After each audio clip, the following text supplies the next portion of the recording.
came that early April morning at an air base in Colorado. 40 flying fortresses line the apron. 4,000 men march out for a final inspection. They've trained long and hard with these ships, the 400 men who fly them, and the 3,600 who work to keep them flying. Now the 351st Bombardment Group is ready. By the dawn's early light, it assembles for overseas combat. You're on your way, Joe. This is it. With his staff, Colonel William A. Hatcher, Jr. looks over his 4 squadrons. You feel the old man is proud of you.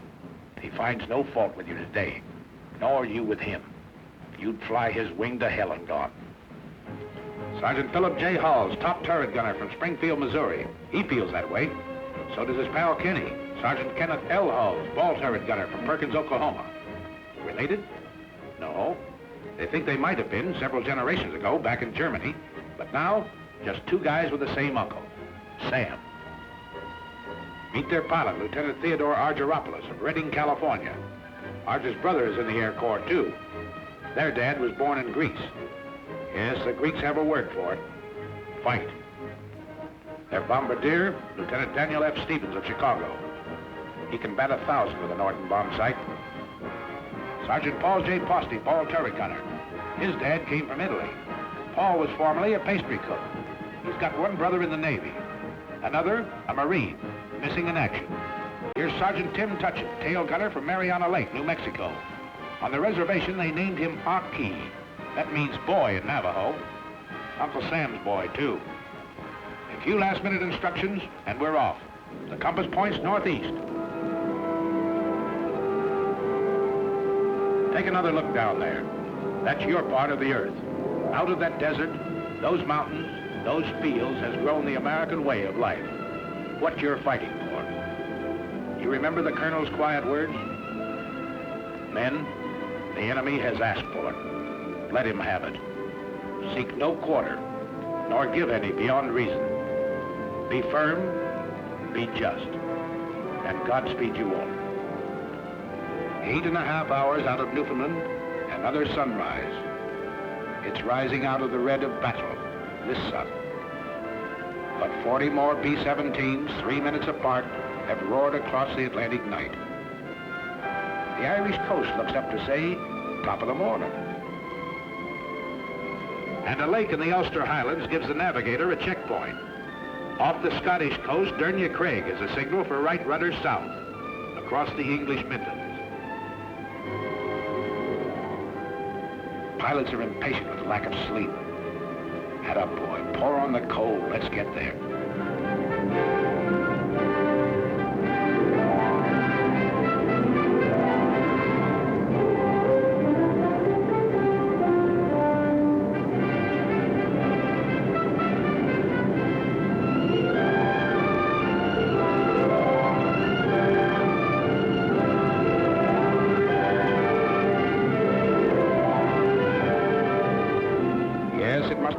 Different when the wings carried swastikas instead of these big white stars.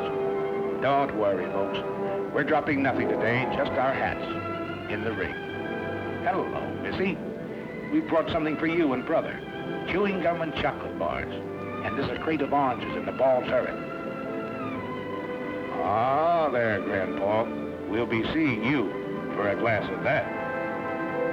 And there's the base. 400 acres of dispersal areas. The RAF is on hand to welcome us. Set her down, Colonel. Set her down.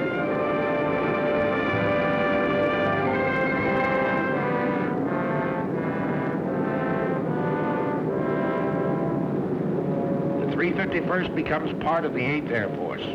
We've reached the battlefront. The combat crews move into English barracks. They give them those simple, quiet names for which Americans are famous.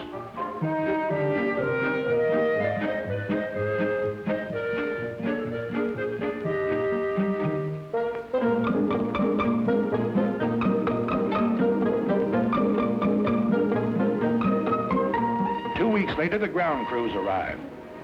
Hiya, Gus. Great boat trip, huh? Only 7 days and without any escort, too, See any submarines? Oh, 100 of them, huh? Well, I guess you ought to know, Gus. They tell me you was hanging over the rail all the way. Next day, big doings. Class A uniform.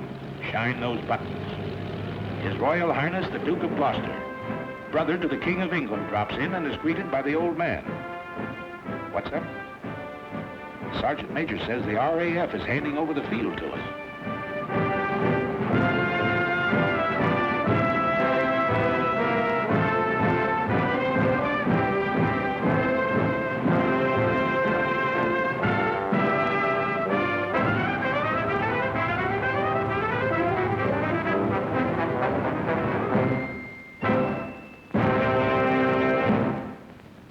On behalf of the Air Ministry, I hand over this aerodrome complete with buildings and equipment for your safekeeping. It gives me great pleasure to accept this station on behalf of the United States Army Air Force.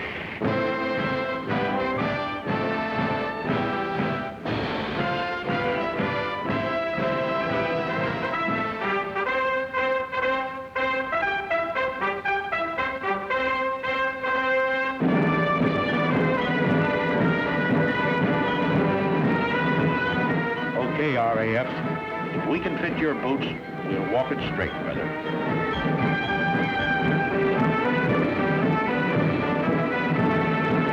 Another surprise visitor. General Arnold himself doing a world inspection flight. He tells you you've got a tough assignment.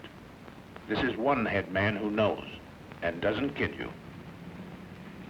We have the privilege to meet General Aker, Commanding General, 8th Air Force. Hi, sir. Yeah, glad to see you.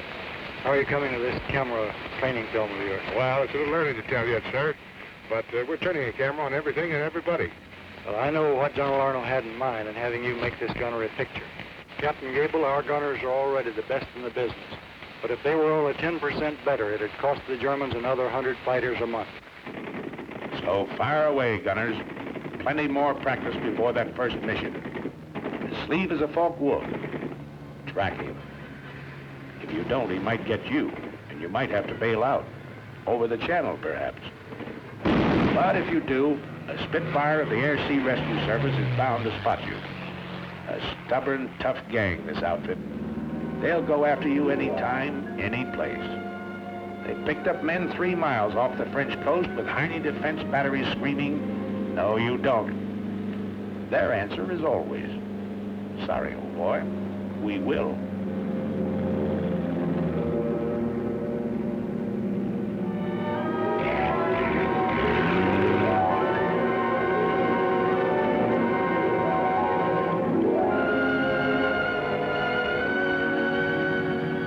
Work on your identification of aircraft. Over here, it's with a real McCoy, such as this captured Ju-88.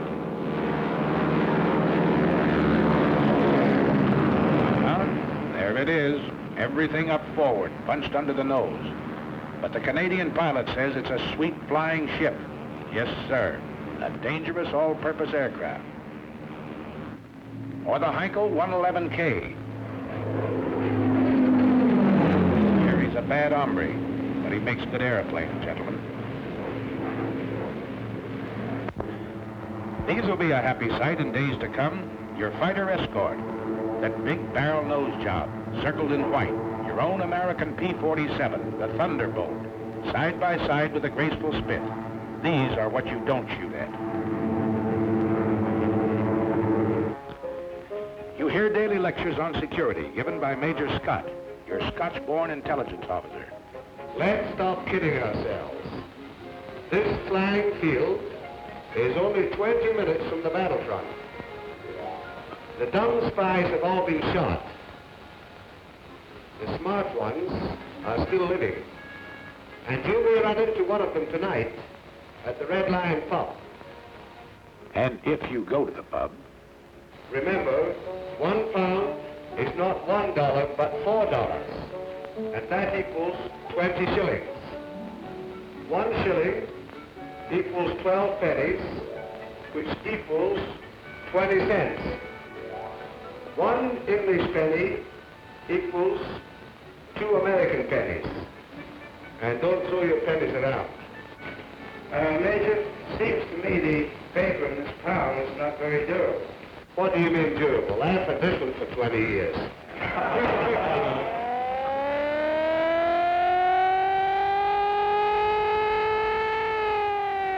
What is it, Fred? What is it? One of those bitter lessons you learn in training. Flying close formation in rough air at low altitude is no good, gentlemen. Save that for high altitude, when you're headed for the target.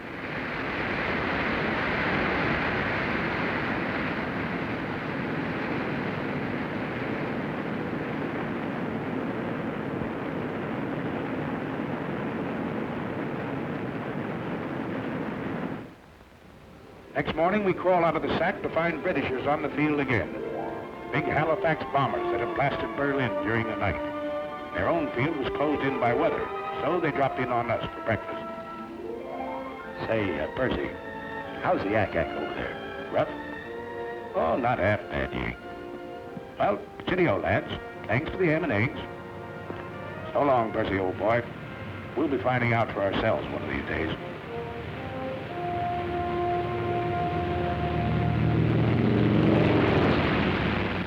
That day arrives. The order comes over the teletype.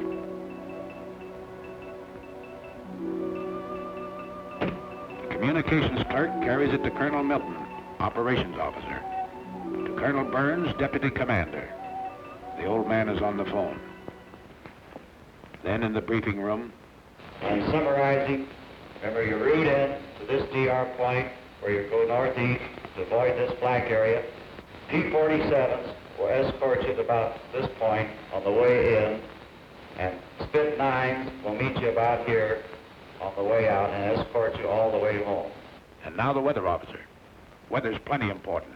You'll probably have to go over and above the altitude that you're scheduled to fly, 23,000 feet. From the IP to the target, the winds will be very strong tailwinds, and your ground speed should be, well, about 250, 260 miles an hour. The visibility is good everywhere east of that cold front, and the temperature at the target should be comparatively warm, minus 25 degrees centigrade.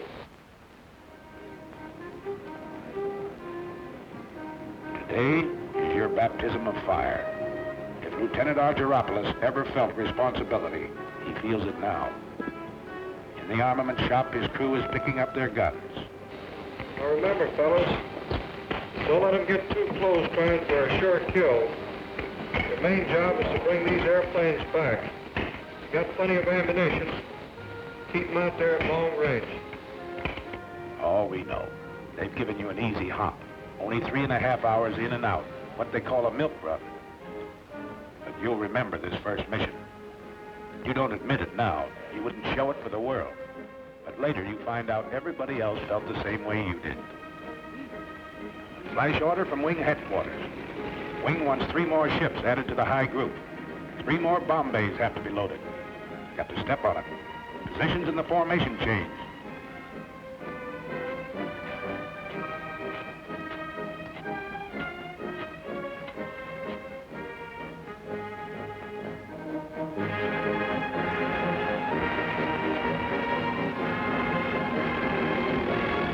This doesn't concern Sergeants Kenny and Phil Hulls. Gunners think only of smooth working guns and plenty of ammunition. Ammunition's cheap. 6 cents worth of .50 caliber wanged into the cockpit of a Messerschmitt. That's what will bring you home. What did that weatherman say? 30 below over the target? Electrically heated suits. The Air Corps dresses for every occasion.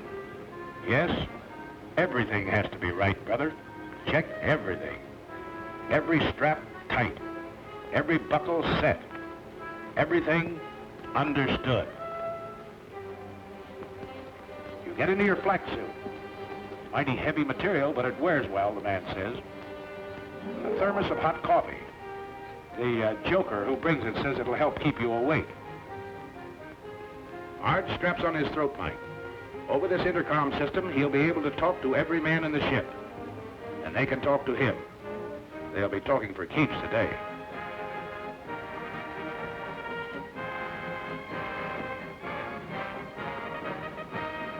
Well, that flare from the tower ought to be along any minute now. There it is. Start engines. The Colonel's already been on missions with seasoned outfits. Today, he leads you on your berth.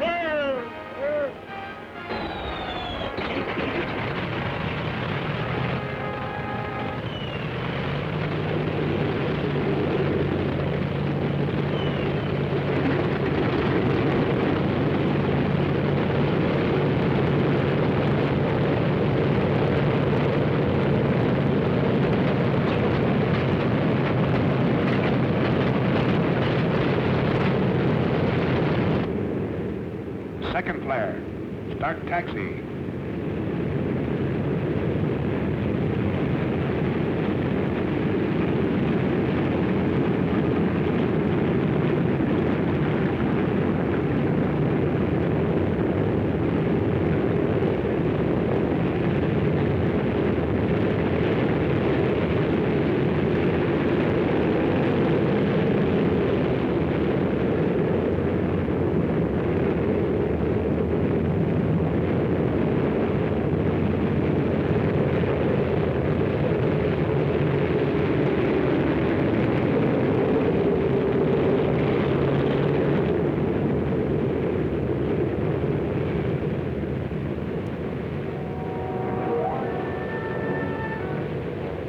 Punch wing to wing at the start of the runway. Easy now, slow. You'll cut somebody's tail off. Rev her up and ride those brakes hard, Fred. Roger. You keep your eye on the tower. Take off. The old man leans full on his throttle. At 15-second intervals, you follow.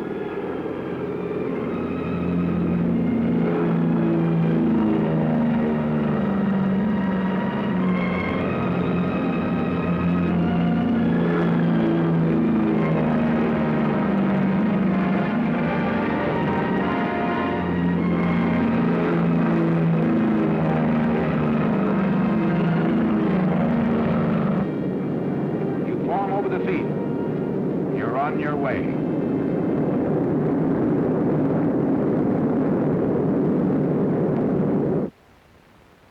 The rest of the outfit sits down to wait.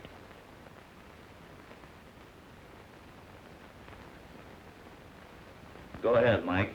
Your deal. Come on, I cut. Oh, okay. What time are they due back, do you know? Scotty said around 5:20. Gosh, I sure hope they all... Hey, how many is dealing? I'm in. Oh, sorry. We know, Mike. Everybody's sweating them out. You mean what's coming over those trees, Major? No, that's not them. Just a flock of crows. I was a truck driver on Canal Street, but I never felt like this before. I ride the ambulances. I gotta be casual. You know, carefree and easy, like the doc. Listen, wise guys, talk to us. The ground crew for each ship. We'll tell you how to feel. Okay, here they are. 1, 2, 3, 4, 5, 6, 7, 8, 9, 10, 13, 14. That's the stuff. 17, 18, 19, 20. Here's the old man and Jenny.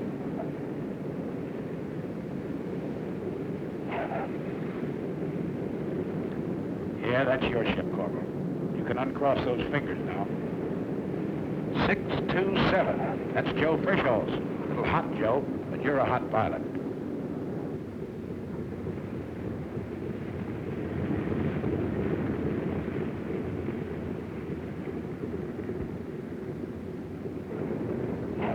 Here's Cagle in 742. Chalk him up. Here's old Zip in 879. He's got number 4 prop feather, too. Here's 953 with number 2 out. And look, Jim couldn't get his bomb bay doors closed either.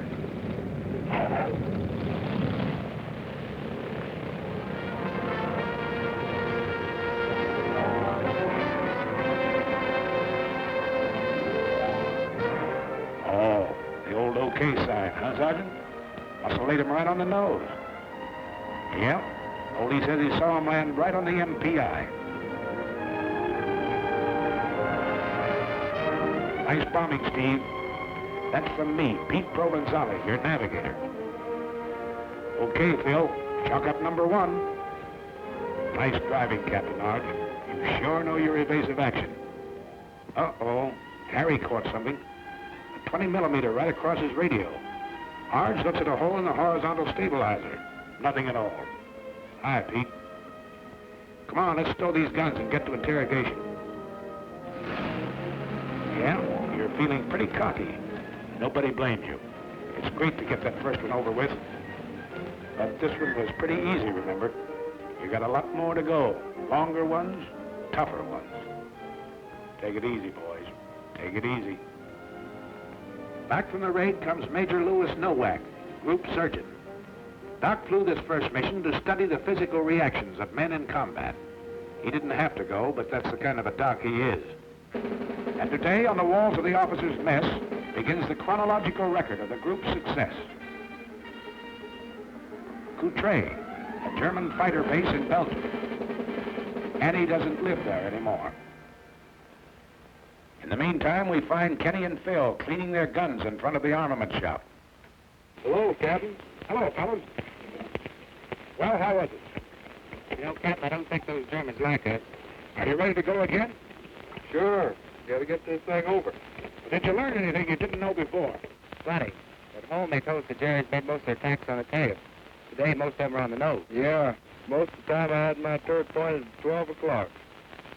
I must have fired 1,000 rounds. Let's go all these guns, Ken. All set? Yes, check those guns. You had plenty more use for them the next 2 weeks. Emden, Kiel, Wilhelmshaven, St. Nazaire, Bremen. And every swastika stands for a Hun pilot that asked for it and got it.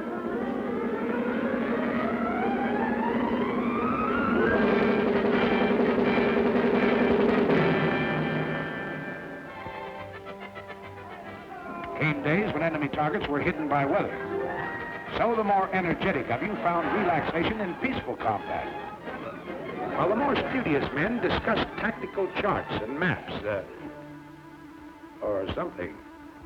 Could you give me a pound of 10 on that? But the more cultured of the group, like Kenny and Phil, went into the nearby villages to visit the quaint old cathedrals, churches and shops in the English countryside surrounding us. Or on days when they were confined near the base, the old cathedrals and shops would come out to see them.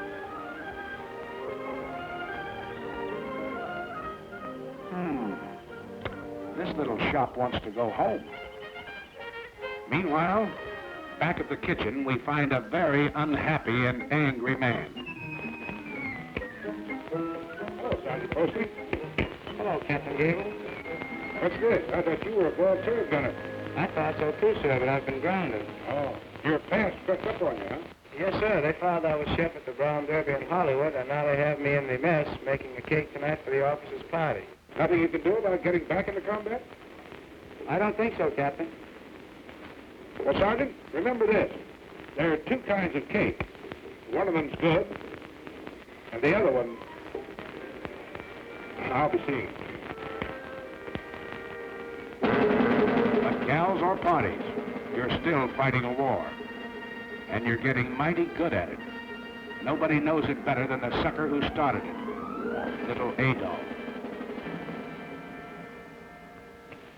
Well, Sergeant Posting, back into combat, huh? Yes, sir. How'd you manage it? Well, sir, you know what you said. There are 2 kinds of cake. So Posty's back in the air with you. You're blowing factories and power plants 1,000 feet in the air. Okay, how about you, Winchester? Well, I have a little excitement. What happened? I have a little present here for you. What's that, black? Came in the side of the radio room and hit the buckle on my parachute down on the floor. Who else is playing? Phil. What time was that? It was about $1,600. $1,600. Where'd it happen? You know, that's what it Yeah, it's right here, just east of us. East of Austin. That's right. We'll confirm that. Well, I saw it. I confirmed it. After he fired it, came down and passed underneath her left wing and exploded right underneath her. Nobody bailed out. And when you hand out punishment like this, you've got to take some, too. The day you got back from over Villers-Coublay, just outside of Paris, was plenty rugged. Signal flares. That means wounded aboard. What's tough about it was, you had to bring your bombs back. You couldn't drop them. When you reached a target, you found it closed over by weather. That's an order when you're flying over France. No indiscriminate bombing. Just German installations.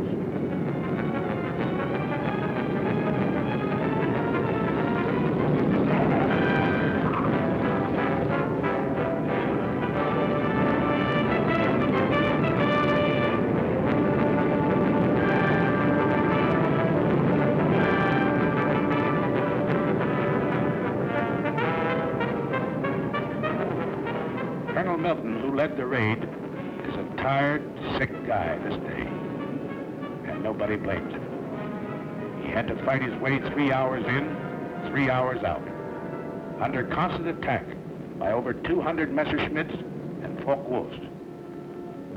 He lost men, he lost ships, and couldn't strike his blow. That's rough. Here's Peter Provenzali. Remember him? Arge's navigator? Today he got a 20 millimeter through the leg.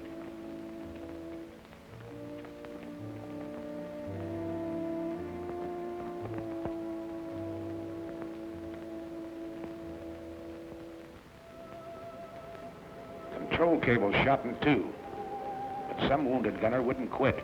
He tied them together.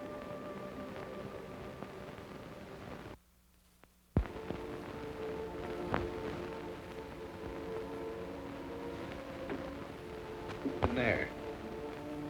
Both waist gunners, huh? The docs are working on them now. One's pretty bad.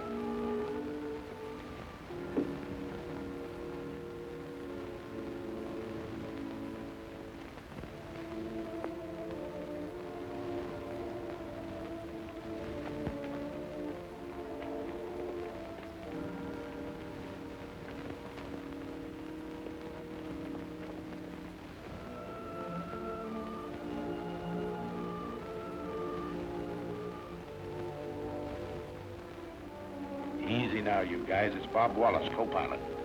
He slammed one through the cockpit, tore into Wally below his knee.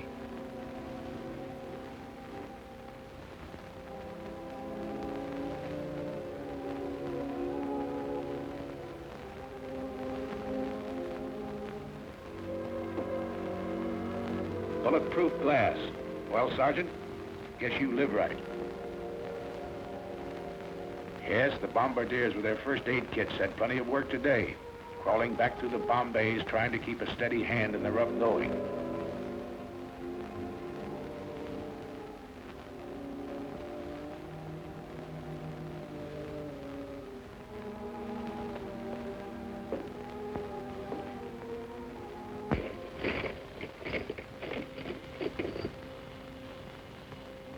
Many of your pals left you that day.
is another loading.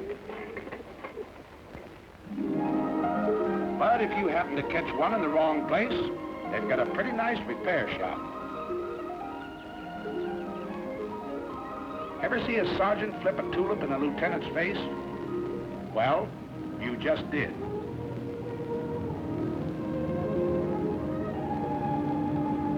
Yeah, while the gang at the base carries on, you can take it easy for a while.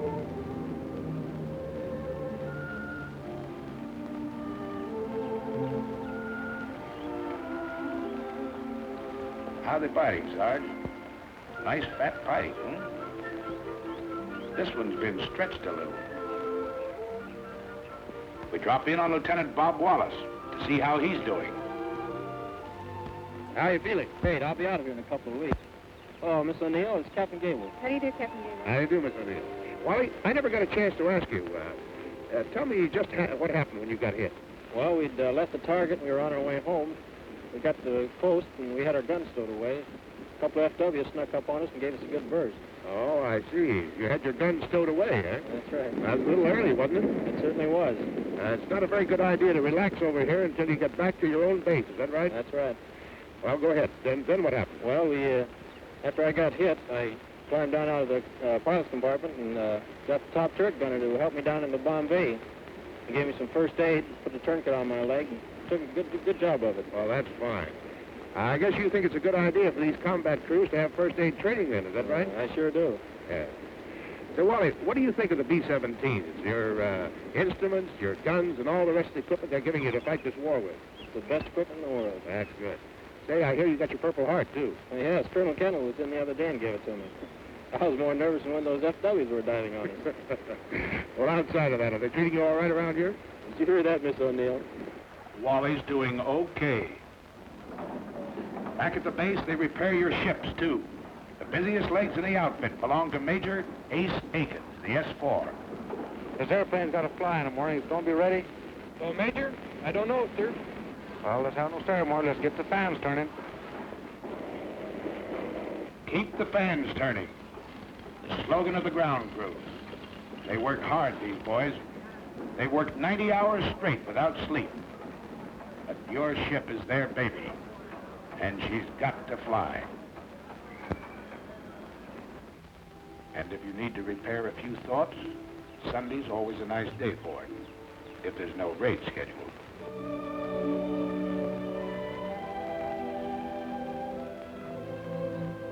What do you know, kid? This church was built 900 years ago.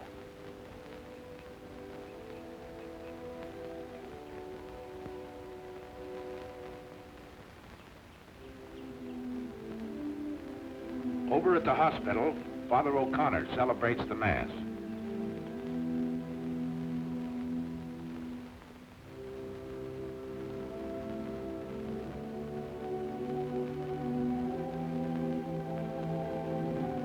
The boys receive Holy Communion. Here's Pete Provenzali. He's leaving the hospital tomorrow.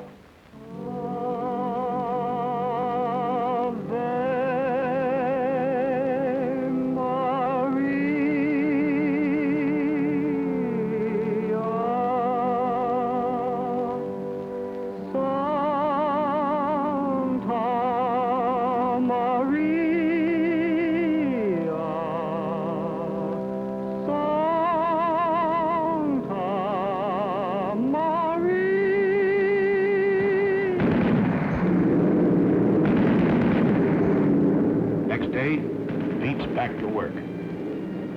The outfit's back to work. The 351st is still flying, Adolf.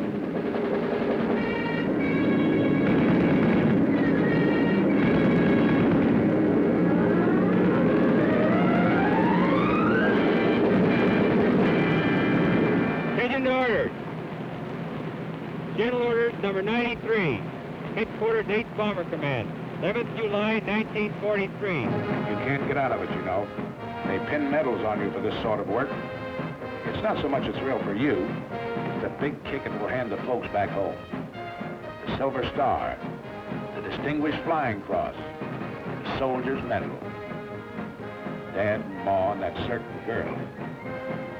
He'll cut out the clippings and drive the neighbors nuts. Bombardier Stevens, the DFC, because he's been batting 1,000 over Germany.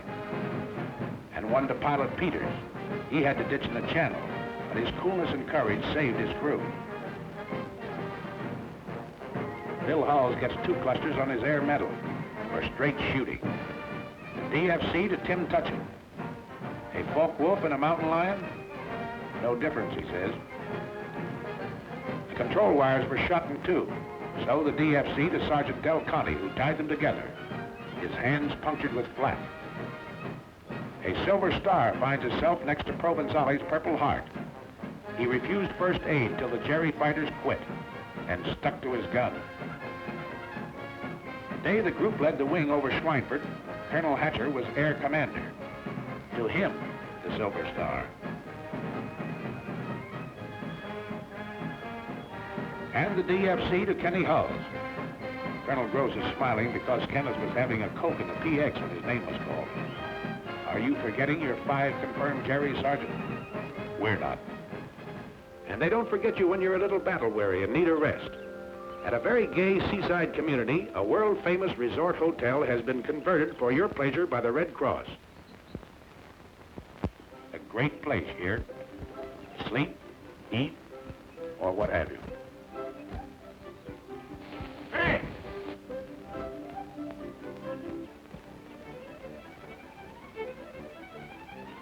Not on your life, Clark. None of that here. Oh, but look, Arch, just a few shots. Oh, we're here for a rest. Right, you guys? Right. Well, all right, then, how's this? I'll follow him around with a silent camera for 1 day. They won't have to say a word. Good deal? Good deal. An English Surrey with a fringe on top. Nice fringe. Carry you to the old swimming hole.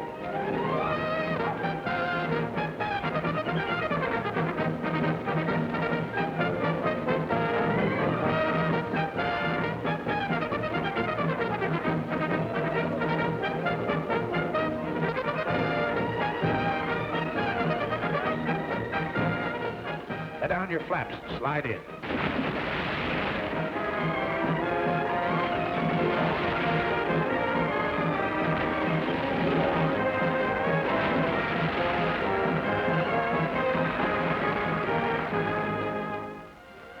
Now let's see what the boys back at the base are doing.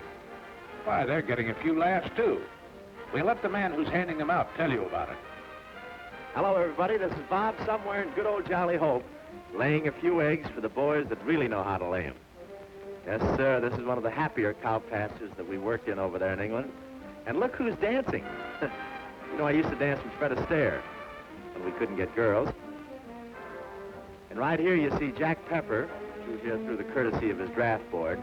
This picture's a little dark, I understand, but after we were there a couple of weeks, we got a little braver and we started to work with the lights on. This is really a great, great crowd out there tonight. And I understand Rhett Butler is on the fringe of the crowd. They tell me that they stopped him from flying in those B-17s. They claimed his ears held the plane back. Nice little scene. Shows Pepper trying to get his expense money. Look at that mob. You should have heard him cheer when Francis Langford walked out and when Tony Romano played the guitar. Yes, sir, you'll never know how this bunch of boys picked up our morale. And again, the weather breaks over the continent, and the handwriting on the wall spreads your story. You're into the 3rd panel now. You've been out 8 days in a row and done a doubleheader over France on the 9th. This man's Air Force is piling it on. New combat wings have been added. New air divisions formed. So you're not very surprised when General Aker comes that day. Something big is up. He goes into the briefing room to confer with the old man and his staff. They call in the squadron commanders, even the flight commanders. What did he tell them? Your 4 squadron COs.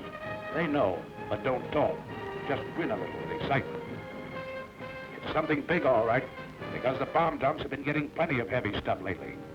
And a loading order came through this afternoon. Stand by. More than that, wing racks. We're really going to pile it on.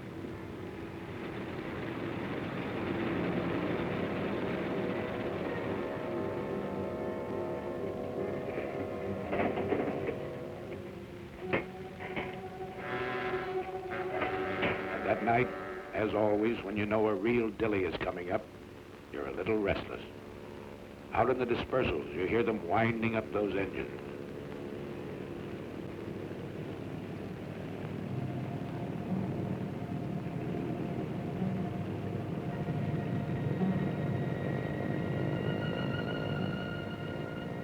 That's all right, ground crew. Make 'em sing. Make 'em sing good.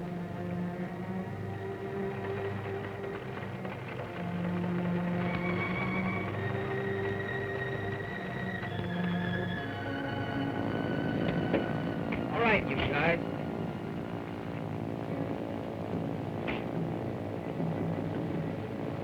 Breakfast at 3, briefing at 4.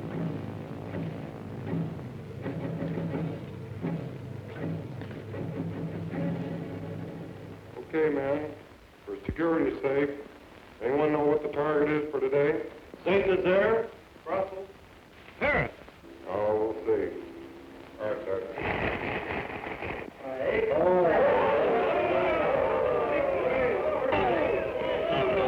Sprechen Sie Deutsch? This is the longest penetration for this group. We've got an A+ target over here. We've got to get it today. Okay, gentlemen. Stations are at 5:05. Start engines 6:05. Taxi at 6:15. Take off 6:30. Got it? That's all. Okay, man. Let's go get this target and then we'll take the jet.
Oxygen. Check in your station.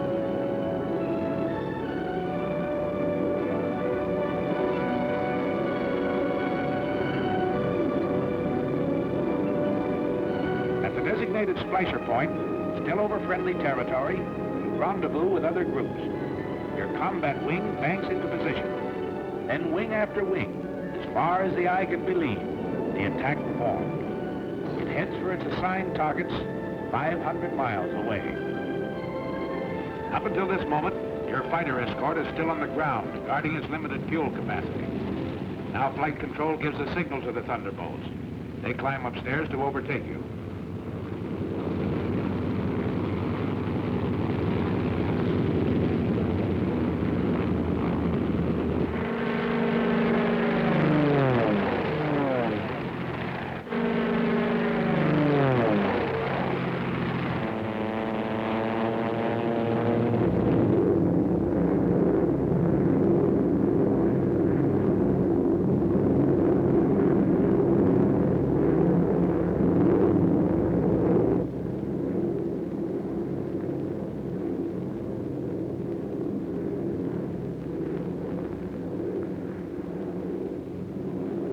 Fighters, 3 o'clock low.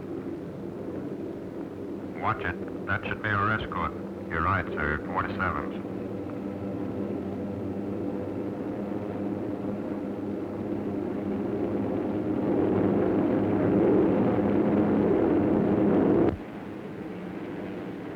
Pilot to crew. Pilot to crew. Over enemy coast. On the ball, you guys.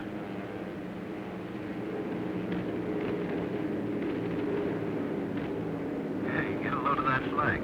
Can't they throw it any higher than that? Where do you want to have it? In the bomb bay? Why don't you lean out and smell it? That's right, you guys. Laugh it off. Right now, a bum joke goes better than 2 fingers of rye. Around 3 hours out, Arge looks at his watch. He knows it's time for the fighter escort to turn back. From all over the ship, you watch them leave. You're really on the ball now, because you know that enemy fighters will appear any minute. They know exactly where you are. They've been watching the stratosphere condense off your wingtips, giving you away in long trails of magnificent treachery.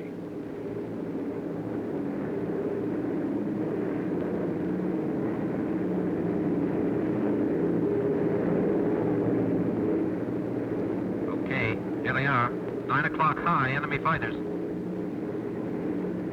Same thing at 3 o'clock. Yes, at least those vapor trails work both ways. Arch watches the enemy formations as they parallel your course. Seems obvious. They're staying out of range, going out ahead to turn in for a frontal attack high. All turrets swing about to help guard the rear. Top turrets hunt the sky above in all directions. There's some more out there. Keep your eyes peeled. Now it comes. The enemy pours in at you from every point on the dial.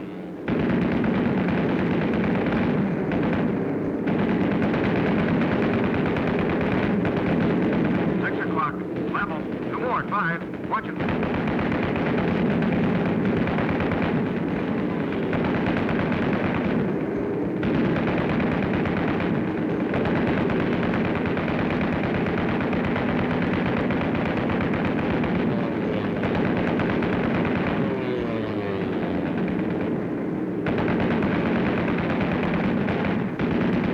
Get that one at 3.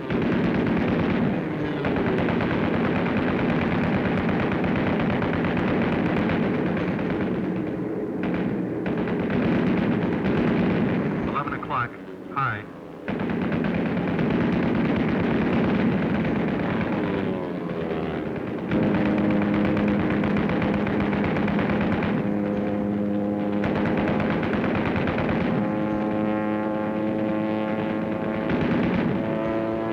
Level.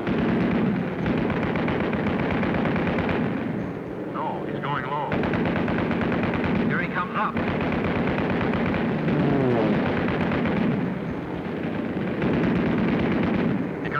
Wingman, smoking on number 4. He's going out and down. Check the chute, you guys.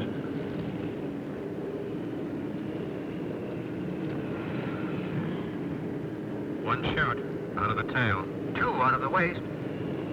The other 2 boys out of the nose. That's 2 more. Pilot the tail. Pilot the tail. Let me know how they're doing back there. Roger.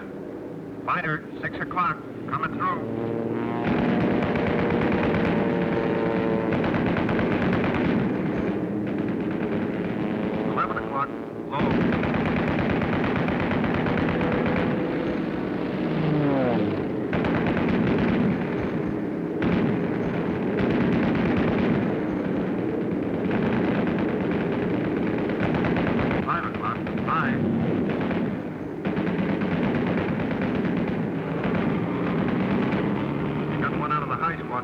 Yep, no chance there.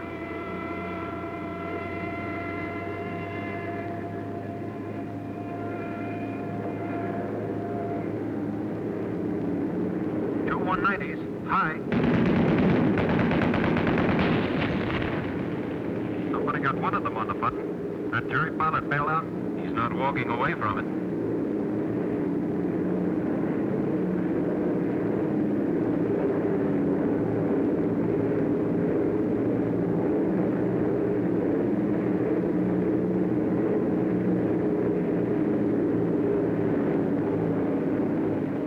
Still they barrel in at you.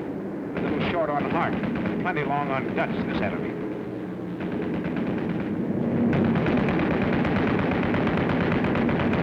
Another 17 hit. And again, you have to close the gap in the formation.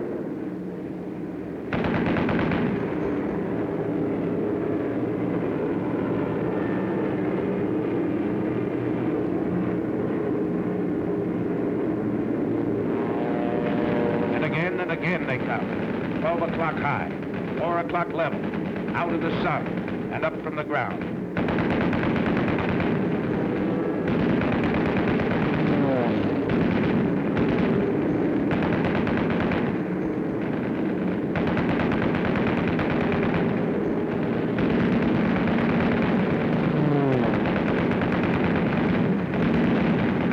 Two more coming through. 5 o'clock.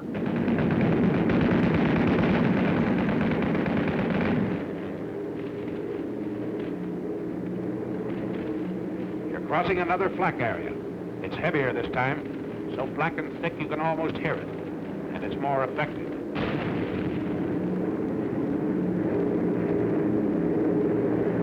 Shorty's been hitting feather number 4. Cover them all you can, everybody.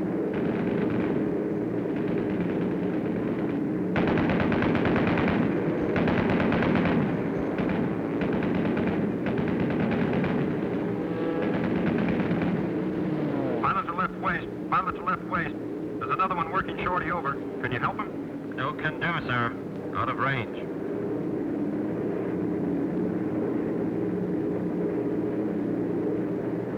Beginning of smoke screens announces the approach to the target area. The enemy's been caught off guard. He's trying to cover up. Too late. In desperation, through his own flak, the final Hun fighter makes a pass at the low squadron. Driven off, but still.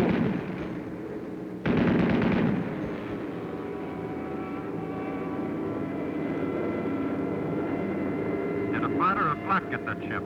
Flak, I think.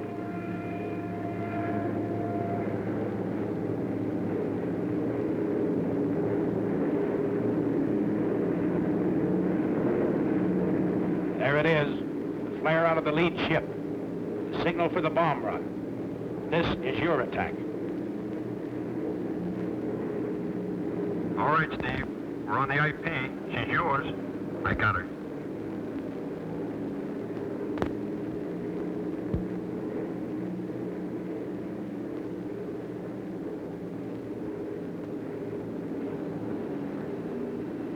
Bombay doors open.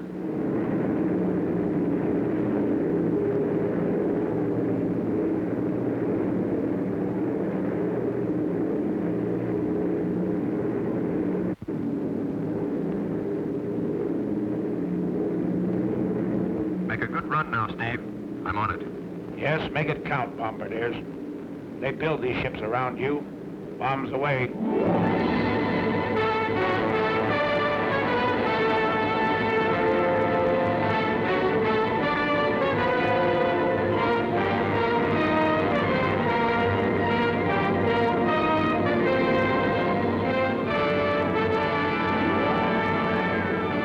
The lead group picks out its MPI in the dock area.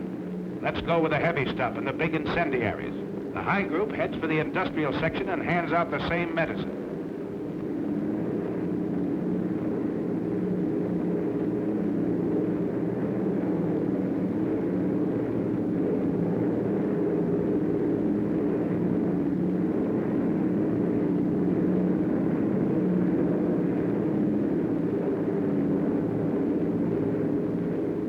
The low group turns for the adjacent airdrome. It blasts the field, the hangars, and repair shops with hundreds of deadly anti-personnel bombs.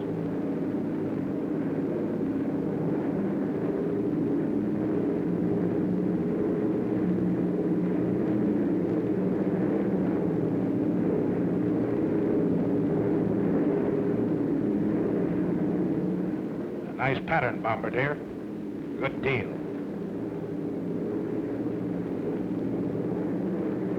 You can't hear what's going on down there, 5 miles below you. But marshalling yards and chemical tanks, ships and warehouses, spare engines and ball bearing factories are disintegrating in molten chaos.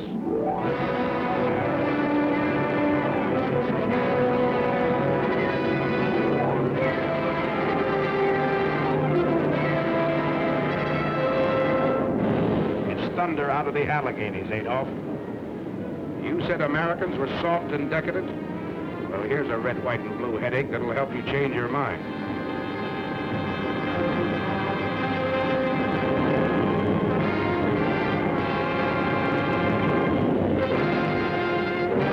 bay doors close, you take a last look at the target area. The smoke from its burning debris rises 16,000 feet into the air. More flak. The aim's still good down there.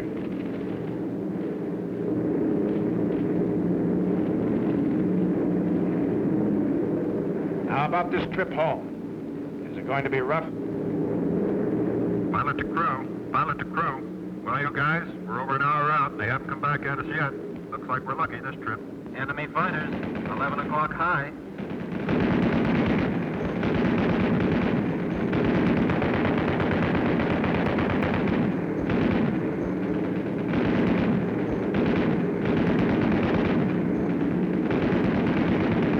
Another 1 o'clock high.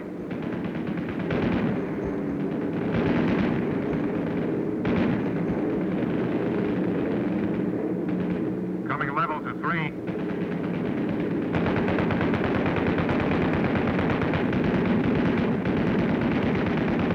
W's, 8 o'clock high. You don't want it.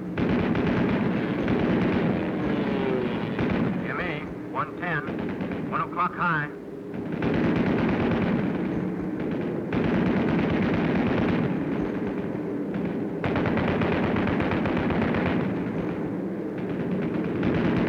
ME at 2 o'clock.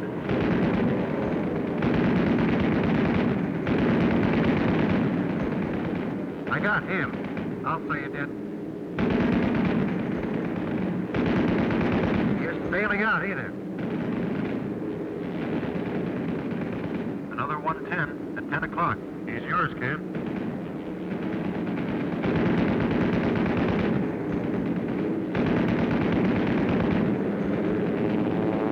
There he goes. He's my pigeon. Stoffel commanders throw their pilots into formation with suicide orders. That's what they get.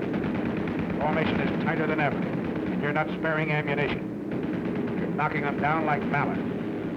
One more.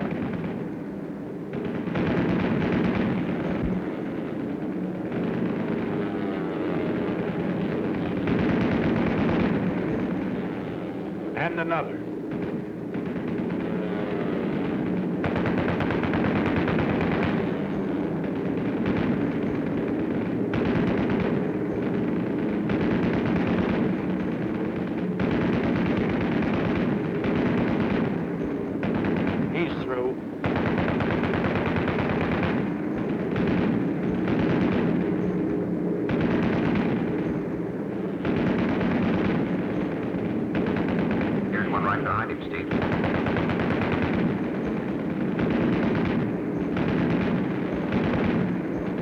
Another.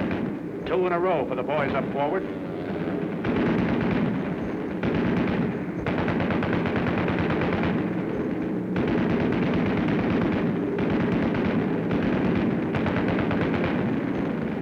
That's mine. You see him, kid? Sure do. I'll confirm him all right.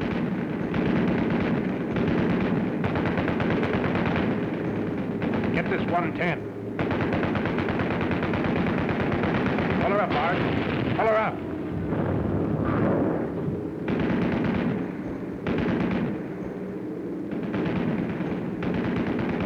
FW, 3 o'clock.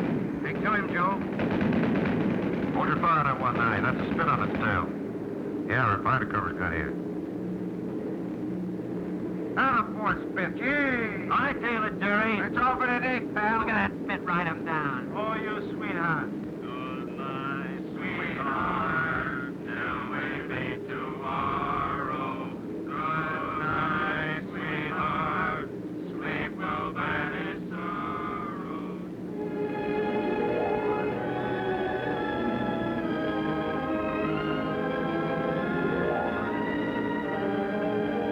Your shadow on the undercast. The pilot's rainbow. Missions end, but not the end of the battle. Fighting men from Maine to California still have a long, tough rainbow to travel. But they're looking the enemy right between his eyes. They're fighting him the American way, their American way of life.